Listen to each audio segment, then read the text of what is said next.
자, 우리 이제 함께 말씀을 보겠습니다. 창세기 28장 10절부터 22절, 저와 여러분 교독으로 읽어 나가도록 하겠습니다. 네, 창세기 28장 10절 제가 먼저 읽겠습니다. 야곱이 브엘사바에서 떠나 하란으로 향하여 가더니 한 곳에 이르러는 해가 지치라. 거기서 유숙하려고 그곳에 한 돌을 가져다가 베개로 삼고 거기 누워 자더니 꿈에 본즉 사닥다리가 땅 위에 서 있는데 그 꼭대기가 하늘에 닿았고 또 본즉 하나님의 사자들이 그 위에서 오르락 내리락 하고 또 본즉 여호와께서 그 위에 서서 이르시되 나는 여호와니 너의 조부 아브라함의 하나님이요 이삭의 하나님이라. 내가 누워 있는 땅을 내가 너와 내 자손에게 주리니 네 자손이 땅의 티끌같이 되어 네가 서쪽과 동쪽과 북쪽과 남쪽으로 퍼져나갈지며 땅의 모든 족속이 너와 네 자손으로 말미암아 복을 받으리라. 내가 너와 함께 있어 내가 어디로 가든지 너를 지키며 너를 이끌어 이 땅으로 돌아오게 할지라. 내가 내게 허락한 것을 다 이루기까지 너를 떠나지 아니하리라 하신지라. 야곱이 잠이 깨어 이르되 여호와께서 과연 여기 계시거늘 내가 알지 못하였도다. 이에 두려워하여 이르되 두렵도다. 이곳이여 이것은 다름 아닌 하나님의 집이요 이는 하늘의 문이로다 하고 야곱이 아침에 일찍이 일어나 베개로 삼았던 돌을 가져다가 기둥으로 세우고 그 위에 기름을 붓고 그곳 이름을 베델이라 하였더라. 이 성의 옛 이름은 루스더라. 야곱이 서원하여 이르되 하나님이 나와 함께 계셔서 내가 가는 이 길에서 나를 지키시고 먹을 떡과 입을 옷을 주시어 내가 평안히 아버지 집으로 돌아가게 하시오면 여호와께서 나의 하나님이 되실 것이요 같이 읽습니다. 내가 기둥으로 세운 이 돌이 하나님의 집이 될 것이요 하나님께서 내게 주신 모든 것에서 10분의 1을 내가 반드시 하나님께 드리겠나이다 하였더라. 아멘. 네, 절망의 밤에 찾아오신 하나님이라는 제목으로 지난주에 이어서 이제 창세기 28장 말씀으로 야곱의 이야기를 이어 살펴보겠습니다. 오늘 읽은 이 본문은 이제 야곱이 형 에서를 피해 이제 하란에 있는 외삼촌 라반의 집으로 피신하는 이야기입니다. 지난주 살펴본 대로 야곱은 이제 어머니와 짜고 어머니가 주도를 한 것이죠. 아버지를 속였습니다. 눈이 이제 어두워진 아버지를 속여서 에서가 받을 그 장자의 축복을 가로챈 것입니다. 아무리 형제지만 얼마나 야곱이 미웠겠습니까?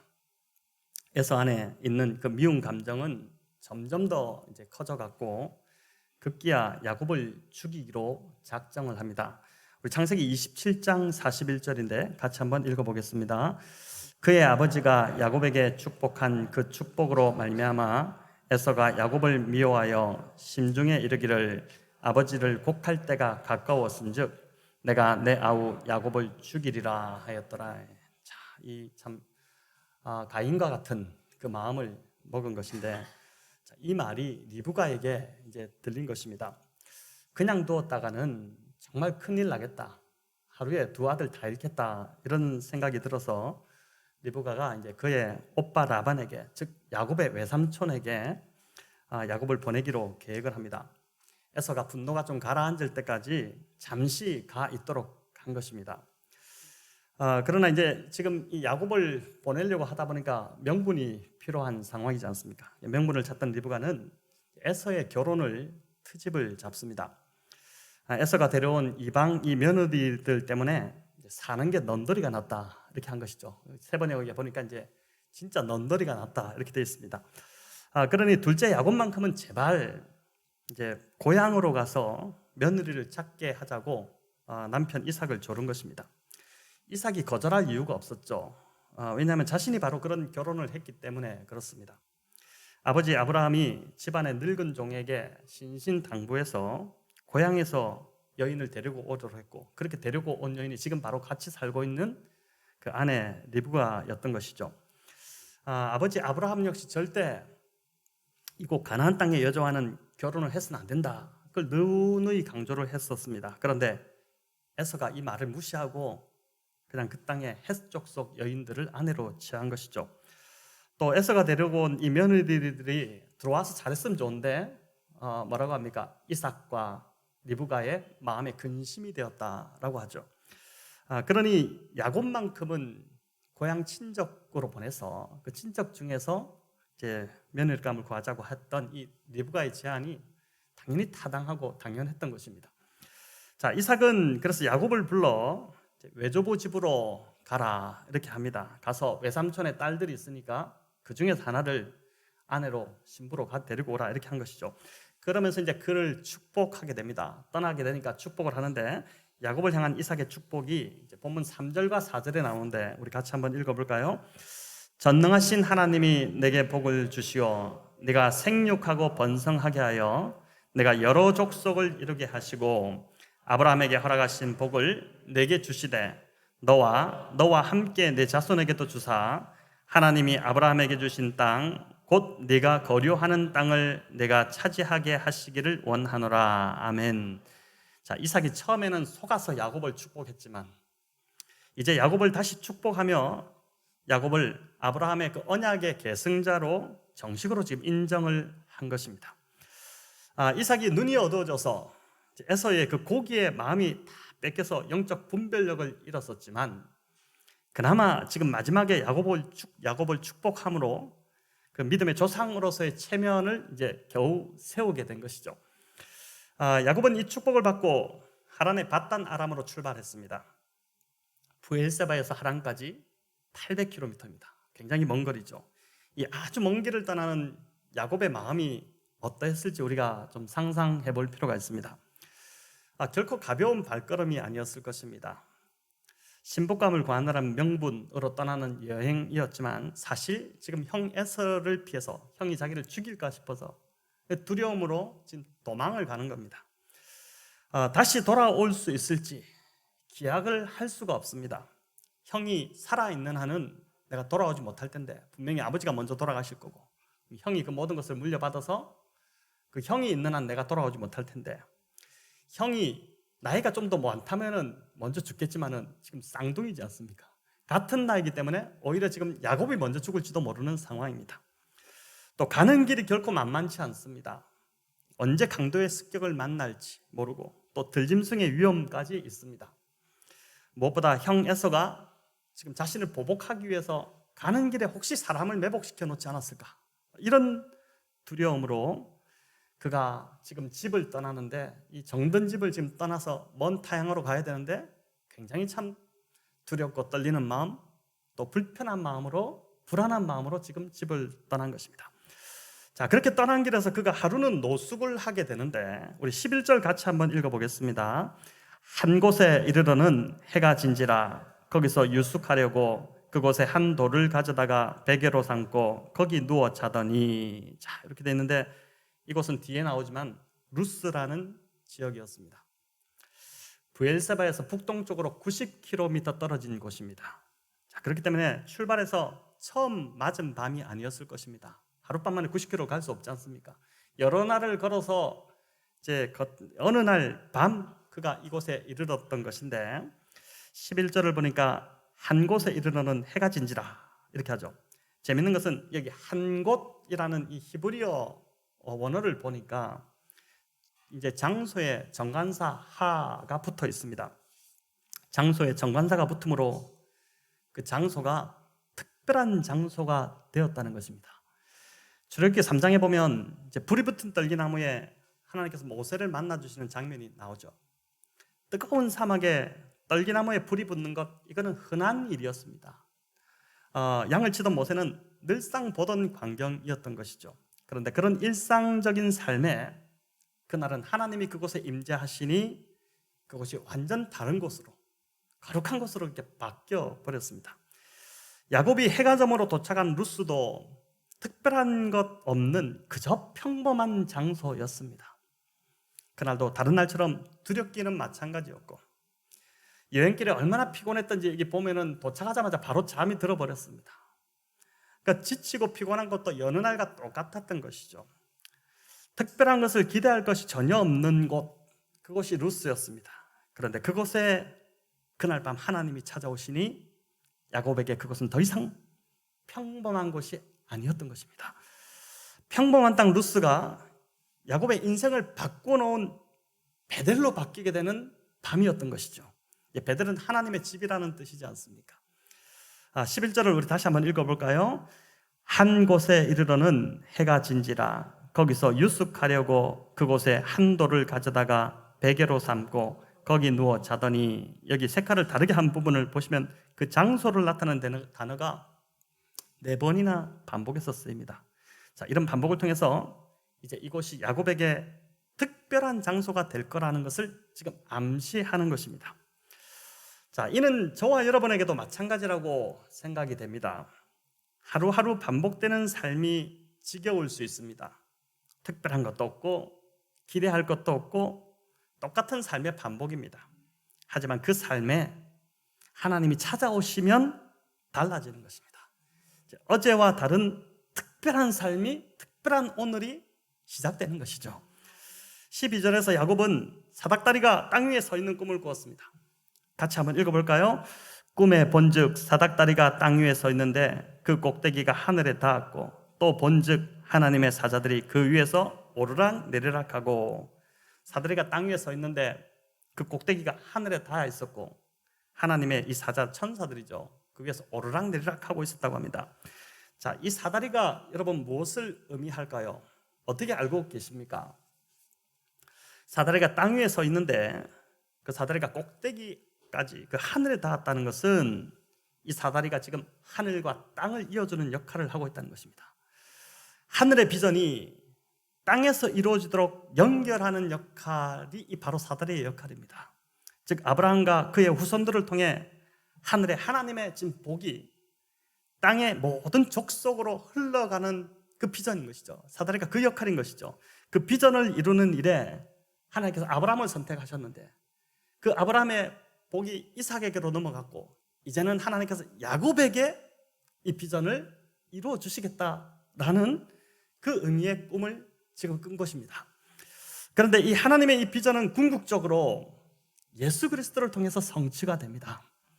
하나님이신 예수님께서 하늘에서 이 땅에 인간의 몸을 입고 오심으로 모든 족속에게로 하늘의 구원이 땅으로 흘러가게 하신 것이죠. 십자가를 통해서 하늘과 땅을 완전히 연결해 버리신 것입니다. 요한복음에 보면 놀랍게도 주님이 나다나엘과 대화를 하실 때 이 내용을, 말씀을, 힌트를 주십니다. 여러분 요한복음 1장 51절 우리 같이 한번 읽어볼까요?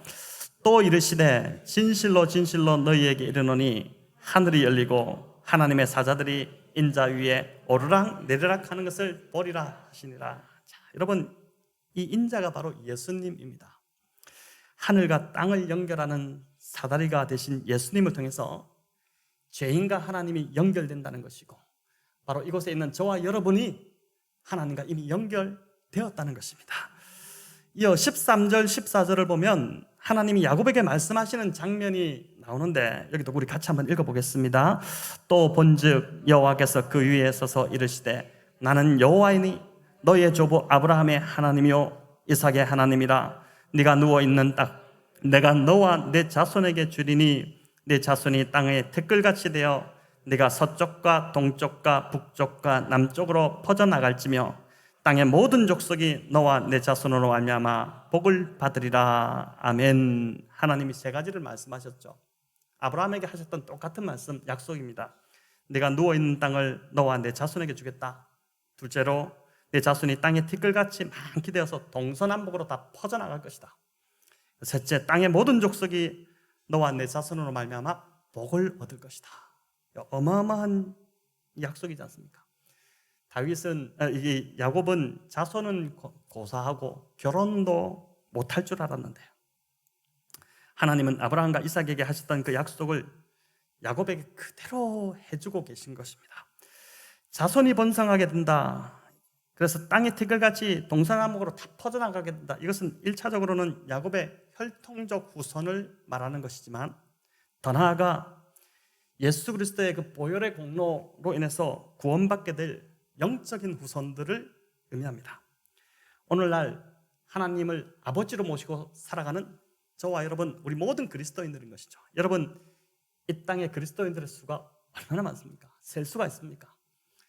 지금 이 시대뿐만 아니라 예수님이 이 땅에 오시고 난 이후 2000년 역사 동안에 이 땅을 살았던 그리스도인들의 숫자는 진짜 땅의 티끌같이 셀 수 없을 정도의 많은 숫자인 것입니다.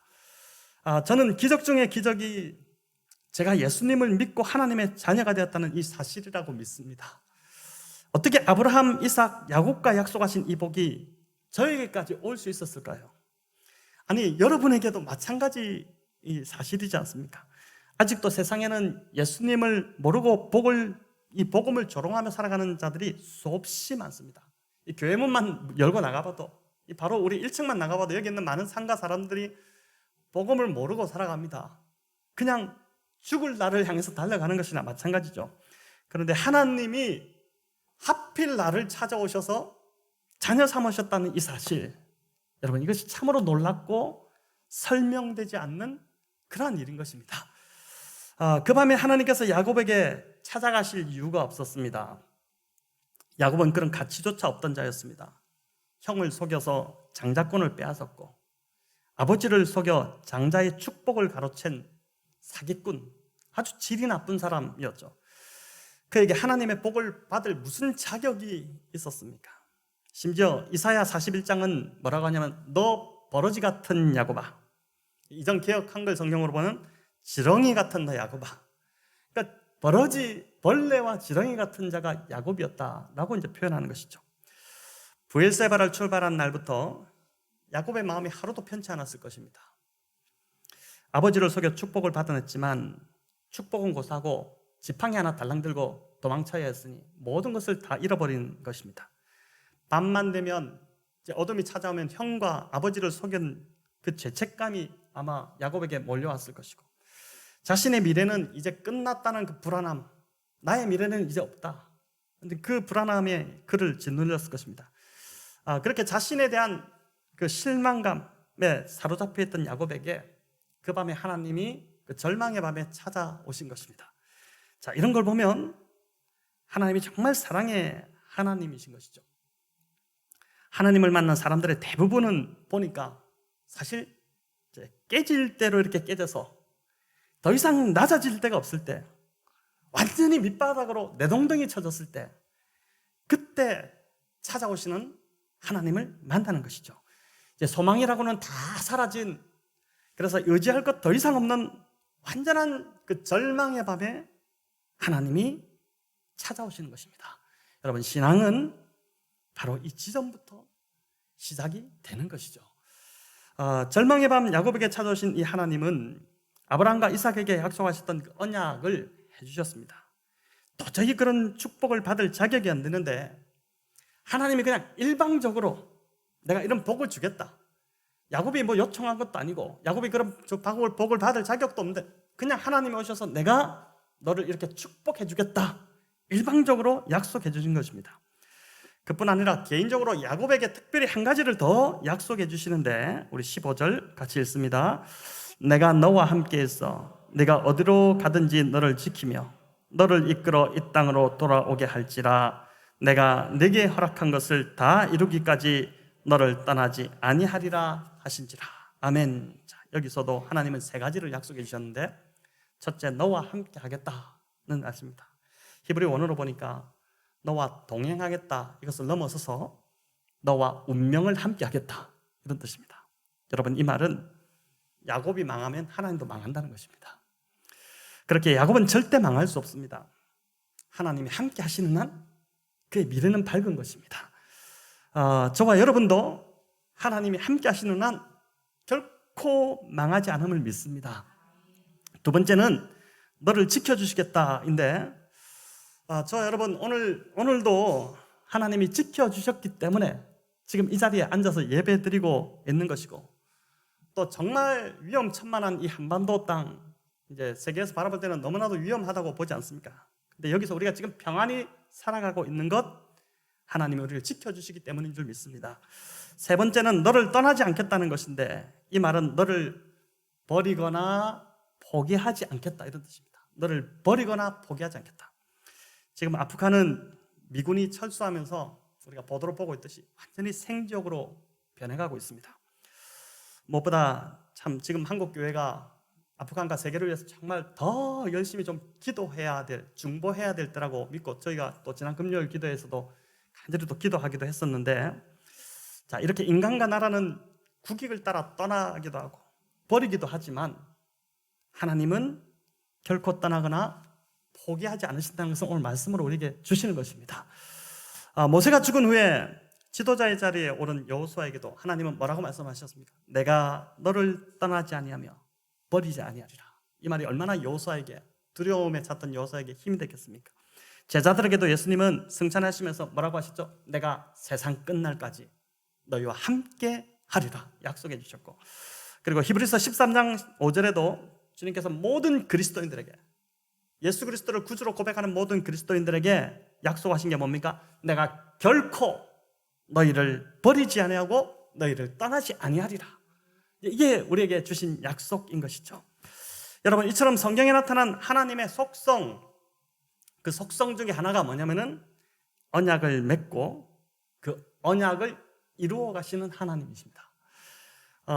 이게 이제 성경에 나타난 하나님의 일하시는 방식입니다. 여러분, 이 방식이 참 재밌습니다. 그런데 하나님의 언약은 일방적일 때가 많습니다. 대부분이 그렇습니다. 우리와 상의하지 않으시고 일방적으로 그냥 약속하십니다. 그리고 약속하신 그 말씀을 지켜나가시면서 그냥 복을 베푸시는 것입니다. 왜 그럴까요? 여러분, 제가 저희 집 아이들과의 관계를 보니까 이 부분이 좀 쉽게 이해가 되기 시작했습니다. 저희 집 아이들이 제일 좋아하는 게 뭔지 혹시 아십니까? 저희 집 아이들이 제일 좋아하는 게 아빠인 제가 놀아주는 겁니다. 이제 그래서 어떤 때는 아침에 아이들에게 약속을 합니다. 아빠가 오늘은 시간이 될 것 같으니까 오후에 좀 놀아줄게. 이렇게 하면 아이들이 진짜 소리를 지르고 너무 좋아합니다. 아마 자네가 다 자란 가정은 옛날 이야기처럼 들으실 텐데, 아이들이 이제 먼저 말한 것 아닙니다. 근데 제가 일방적으로 놀아주겠다고 한 것입니다. 왜 그럴까요? 아이들을 사랑하니까 아이들이 좋아하는 걸 해주고 싶은 것이죠. 그래서 이제 제가 일방적으로 아이들에게 내가 오늘 놀아줄게 이렇게 하는 것입니다. 문제는 제가 그 약속을 지키지 못할 때가 많다는 것입니다. 아침에 놀아준다고 막 했는데 오후에 뭐 설교가 마무리 안 되든지 또는 갑자기 누구 사람을 만났는데 바쁜 일이 생기면은 못 놀아주는 것이죠. 그래서 아이들이 이제 이렇게 말합니다. 아빠 차라리 약속을 하지 마. 우리가 언제 놀아달라고 했어. 아빠가 먼저 얘기했잖아. 이렇게 아주 정확하게 이야기를 합니다, 아이들은. 그래서 이제 그래도 저는 여전히 일방적으로 계속 아이들에게 먼저 약속합니다. 이제 내가 놀아줄게. 이렇게 하는 것이죠. 왜냐하면 아이들에게 그렇게 해주고 싶은 마음이 제 안에 가득하기 때문입니다. 여러분, 하나님 아버지 마음이 이와 똑같다고 믿습니다. 비록 야곱이 거짓말을 하고 속이기도 했지만 하나님은 여전히 야곱을 사랑하신 것입니다. 그래서 일방적으로 약속을 해주시고, 야곱이 지금 상태가 엉망일지라도 야곱이 어떠하든지 관계없이 하나님은 약속하시고 그 약속을 이루어 가시는 것입니다. 하나님은 육신의 아버지들과 다르게 반드시 약속하신 것을 이루실 수 있는 능력이 있으시고 이루시는 분이십니다. 여러분, 그래서 우리가 전적으로 신뢰할 수 있는 분이 우리 하나님 아버지이신 것이죠. 중요한 것은 저와 여러분이 찾아오시는 하나님을 만나야 하는 것입니다. 아니, 이미 하나님은 우리 안에 성령으로 찾아와 계십니다. 그리고 야곱에게 말씀의 약속을 주신 것처럼 주님은 오늘도 저와 여러분에게 약속해 주시기를 너무나도 원하십니다. 여러분, 이것이 우리가 말씀을 묵상해야 될 이유입니다. 그 시간이 말씀을 펴고 기대하는 마음으로 하나님 오늘 나에게 또 뭐라고 말씀하실까? 간절한 기대로 여러분 우리가 말씀을 묵상할 때 하나님 그 시간에 우리에게 말씀해 주시는 것이죠. 이게 설교도 마찬가지입니다. 하나님이 오늘도 나에게 말씀하신다는 기대감, 그냥 예배 오는 것이 아니라 오늘 분명히 나에게 말씀하실 거야. 이제 이런 기대감을 갖고 예배로 나온다면 설교자는 앞에서 똑같은 설교를 하겠지만은 그 설교를 받아들이는 모든 사람들의 하나님 말씀하신 걸 다 다르지 않습니까? 이게 이제 하나님 말씀하시기 때문에 그런 것이죠. 그렇게 될 때 여러분 그 예배는 이전의 예배와 완전 다른 예배가 되기 시작할 것입니다. 잠언 8장 17절 우리 같이 한번 읽어볼까요?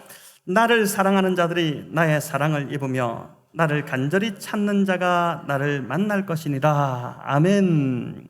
모세와 야곱처럼 저와 여러분도 늘 똑같은 일상이지만 그 일상에 찾아오셔서 나에게 말씀하시는 그 하나님의 말씀을 듣고 그 하나님을 만난다면 여러분 삶이 완전히 새로워지기 시작할 것입니다. 저는 이 시흥배고 지역에 개척을 나오며 이제 하나님께서 주셨던 말씀이 있었습니다. 그 말씀을 하나님의 약속으로 붙들고 지금도 목회를 하고 있는데, 이제 개척을 앞두고 굉장히 많은 고민을 고민이 안 됐겠습니까? 고민을 하다가 하루는 아내와 함께 하나님 앞에 좀 깊이 엎드리는 시간이 있었습니다.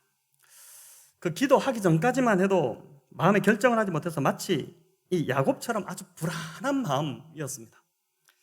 내가 과연 개척을 감당할 수 있을까? 이 시대에 개척을 하는 게 맞는 말인가?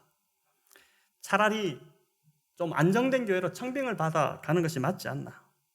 또 개척교회가 재정적으로 어렵다는데 과연 생활은 가능할까? 또 성도들은 모이기는 할까? 이런 불안함으로 평안함이 없었던 것이죠. 그런데 그 하나님 앞에 엎드린 그날 하나님께서 주신 말씀이 있었는데 그게 이제 시편 16편 말씀이었습니다. 그날 그 말씀이 이제 하나님이 정말 저에게 주시는 약속처럼 그냥 제 마음 깊이 그날 이렇게 팍 박혀 버렸던 것이죠. 그러고 나서 이제 기도가 마친 후 진짜 거짓말처럼 평안이 오는데 더 이상 이제 갈등이 되지 않고 고민이 되지 않았습니다. 여러분, 그 중에 시편 16편 6절 말씀이 약속으로 붙들은 구절인데 제가 한번 읽어보겠습니다. 내게 줄로 지어준 구역은 아름다운 곳에 있으며 나의 기업이 실로 아름답도다. 자, 이 시흥배고 지역이, 그때 제가 이 말씀이 어떻게 들어왔냐면 이 시흥배고 지역이 하나님께 나에게 줄로 지어준 구역이구나. 그리고 그 기업을 하나님이 아름답게 하시겠구나. 그 확신이 이제 그날 제 속에 찾아온 것입니다. 여러분, 교회가 세워진 이 지역이 정말 날로 아름다워지고 있습니다. 오늘 방문하신 우리 설령릉계 장로님들께서도 그런 말씀을 조금 전에 해주셨는데, 하지만 그런 환경적인 것보다 하나님이 세우신 이 교회 공동체가 정말 아름다운 공동체로 세워지고 있다고 믿습니다. 저는 저희 교회가 날로 더 아름다운 기업으로 변화되어 갈 줄을 반드시 믿습니다. 왜냐하면 하나님이 저에게 약속의 말씀을 주셨고 제가 지금 그걸 붙들고 있고 하나님은 그 약속을 반드시 이루어 가시는 분이시기 때문입니다. 여러분, 분명한 사실은 버러지 같고 지렁이 같은 야곱을 사랑하신 하나님께서 저도 그렇고 저희 교회 성도님들도 여전히 변함없이 사랑하고 계시다는 것입니다. 그렇게 이 공동체를 통해 성도 한 분 한 분을 하나님께서 하나님의 소유된 그 아름다운 기업으로 반드시 변화시켜 나갈 것입니다. 하나님이 줄로 지어주신 이 구역, 이곳에서 정말 한 분도 빠짐없이 아름답게 변화되어 가시기를 축원합니다. 16절 이제 야곱이 잠이 깨면서 고백합니다. 우리 16절 17절 같이 읽겠습니다. 야곱이 잠이 깨어 이르되 여호와께서 과연 여기 계시거늘 알지 못하였도다.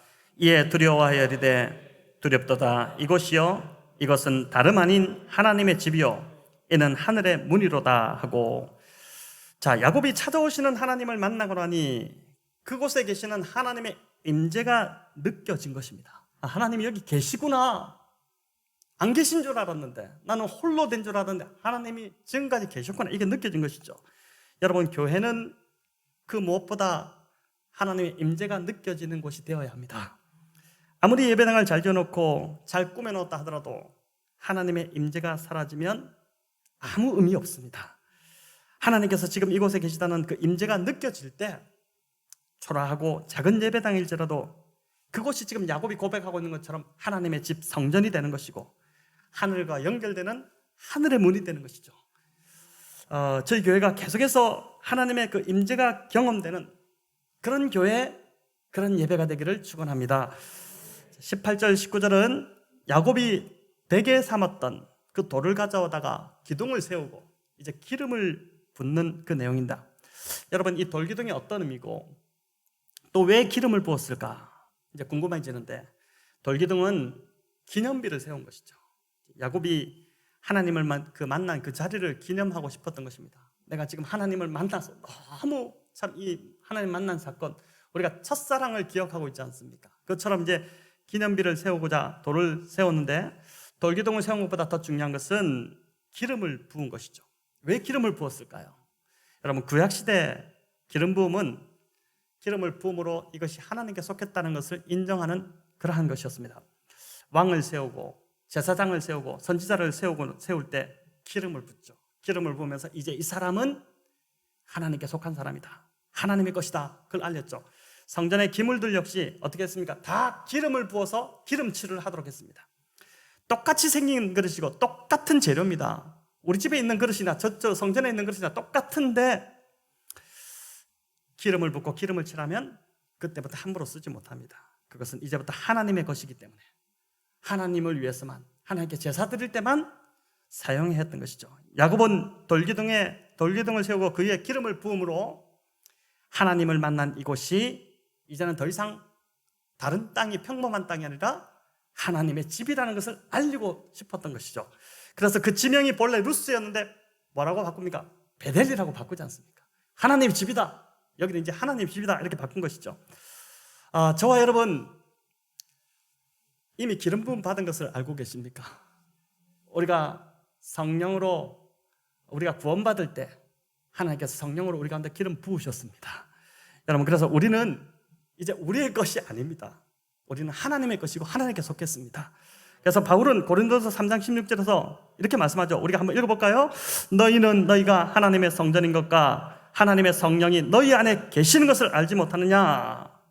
여러분, 성령의 기름 부은 자로서 남은 인생 내 삶을 내 것처럼 쓰지 마시고 하나님을 위해 사용하시는 성도님들 되시기를 축원합니다. 마지막으로 야곱은 하나님 앞에 서원합니다. 우리 20절 22절 읽어보겠습니다. 야곱이 서원하여 이르되 하나님이 나와 함께 계셔서 내가 가는 이 길에서 나를 지키시고 먹을 떡과 입을 옷을 주시어 내가 평안히 아버지 집으로 돌아가게 하시오면 여호와께서 나의 하나님이 되실 것이요 내가 기둥으로 세운 이 돌이 하나님의 집이 될 것이요 하나님께서 내게 주신 모든 것에서 10분의 1을 내가 반드시 하나님께 드리겠나이다 하였더라. 아멘. 야곱이 지금 마치 하나님께 무슨 조건을 내거는 것처럼 보입니다. 한글 개역 성경으로 보면 그렇게 보입니다. 아버지 집으로 평안히 돌아오게 해주시면 하나님이 나의 하나님이 되실 것이고 이곳이 하나님의 집이 될 것이고 11조를 내겠다, 이렇게 하는 것이죠. 그러나 히브리 원어로 볼 때 이것은 조건문보다는 강한 확신의 의미가 더 강합니다. 뭐뭐 해주시면 이게 아니라 이런 것이죠. 나를 아버지 집으로 평안히 돌아오게 하시리니, 하나님이 그렇게 하시리니 이제 그러면 내가 하나님께 드리겠다는 것입니다. 야곱이 그 밤에 잠이 들기까지도 마음이 굉장히 불안하고 과연 내가 아버지 집으로 다시 돌아갈 수 있긴 할까, 막 이런 불안한 마음이 있었는데 그 밤에 하나님이 찾아오시고 하나님 말씀을 듣고 나니까 야곱이 확신이 생겨버린 것입니다. 하나님께서 내가 어디로 가든지 나를 지켜주시고 나와 함께 하신다고 말씀하셨고 또 반드시 나를 이끌어서 아버지 집으로 다시 돌아오겠다고 하신 그 말씀하셨기 때문에 내가 반드시 평안하게 돌아오겠구나, 이 확신이 생긴 것이죠. 여러분, 그래서 그런 믿음이 생기니까 야곱이 서원을 하고 싶어진 것입니다. 우리도 어떻습니까? 은혜 받으면 그냥 하나님께 삶을 드리고 싶어지지 않습니까? 이제 그런 경우 참 많죠. 특별히 우리 젊은 때 하나님 앞에 은혜 받고 그래서 은혜 받으니까 내 삶을 드리고 싶어서 이제 우리가 드리지 않습니까? 드리고 싶어진 것입니다. 이 서원은 믿음의 고백이고 참 믿음으로 하나님께 자신을 드리고 싶어서 진 것이죠. 그래서 이제부터는 하나님을 나의 하나님으로 믿고 따르겠다는 것이고, 그래서 내가 돌아오면 기둥으로 세운 이 돌이 하나님의 집이 될 것이라는 것이고 11조를 내겠다는 믿음의 고백을 하고 있는 것입니다. 여기 잠깐 설명드리면, 여기서 기둥으로 세운 돌이 하나님의 집이 될 것이라는 이 말은 베델로 돌아왔을 때 그렇게 하겠다는 것이 아니라 어디를 가든지 하나님이 이제는 임마누엘로 나와 함께 하신다는 것을 이제 내가 알았기 때문에 이제는 가는 곳마다 하나님 나와 함께 하실 것이기 때문에 가는 곳마다 그곳에 내가 제단을 쌓고 하나님을 예배하는 삶을 살겠다, 이 고백을 하고 있는 것이고, 또 11조는 아브라함 때부터 아브라함이 그돌라오멜과 북방연합군을 쳐부수고 내려왔을 때 이게 나의 힘으로 된 것이 아니라 진짜 그렇죠. 어떻게 그 대군을 쳤습니까? 집에서 기른 자들로 어떻게 그렇게 설 수 있었습니까? 그런데 하나님이 하셨기 때문에 됐다. 이 고백으로 멜기세덱에게 11조를 드리지 않습니까? 마찬가지로 야곱도 주님 진짜 이제부터는 내가 내 능력, 내 머리로 살지 않겠습니다. 정말 하나님, 오직 하나님의 은혜로 살겠습니다. 이 고백을 담아서 11조를 드리겠다고 지금 고백하고 있는 것입니다. 자, 이제 말씀을 맺겠습니다. 성도 여러분, 하나님은 절망의 자리에 반드시 찾아오시는 하나님이십니다. 신앙은 그 하나님을 인격적으로 만나는 것에서부터 시작됩니다. 이 만남이 없이는 신앙이 시작될 수가 없습니다. 또한 그 만남은 한 번이 아닌 평생을 통해 지속적으로 일어나야 합니다. 매주 설교, 또 매일 말씀 묵상, 예배와 기도가 바로 하나님을 만나는 자리인 것입니다. 그 자리에서 하나님 말씀을 들음으로 절망과 번뇌와 불안과 걱정에서 벗어나서 하나님이 하실 거라는 그 확신으로 돌아서시는 그 믿음을 가지시는 우리 복된 성도님들 다 되시기를 주님의 이름으로 축원합니다.